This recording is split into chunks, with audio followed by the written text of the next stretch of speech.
Guys, ito yung trending na lava cake. Syempre guys, ay gagawa rin tayo. Ayan guys, ito na. Ayan, bawas na siya guys. Pasensya na kasi may nauna ng kumain dyan. Dahil malayo si Langga, nandoon sa Palawan, ay gagawa tayo ng version natin. Tama naman na may pagka-bitter siya kunti, pero masarap at parang mapaparami ang subo natin nito guys. At ayan, parang nakatatlong subo na ata ako or nakaapat na. Naku guys, kung nakikita nyo lang ang post ni Langga, ang dami niyang order. 3,000 na tab yung order sa kanya. At ang dami niyang reseller guys. Naku, umabot na sa Maynila yung mga reseller niya. Sana all na lang talaga. At yung malapit dito sa amin guys, ay pwede na rin kayong umorder. At para naman ay matikman nyo rin. Ayan na guys, parang malapit na siyang maubos guys. Kunti na lang naiwan. Naku, kanina pa yan nilantakan namin.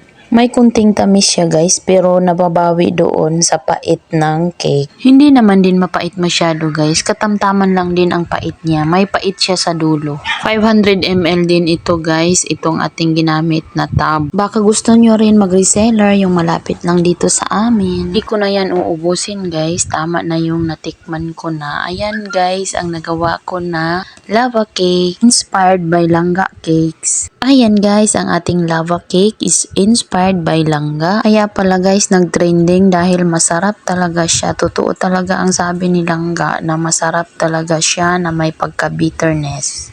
Ang kanyang lasa, sana guys ay matikman nyo rin itong trending na lava cake ni Langga. Pero guys, version natin ito. Ako ang gumawa nito guys. Sana matikman nyo. Order na kayo guys. PM lang kayo sa akin. Maraming salamat guys. Follow for more. God bless. Bye!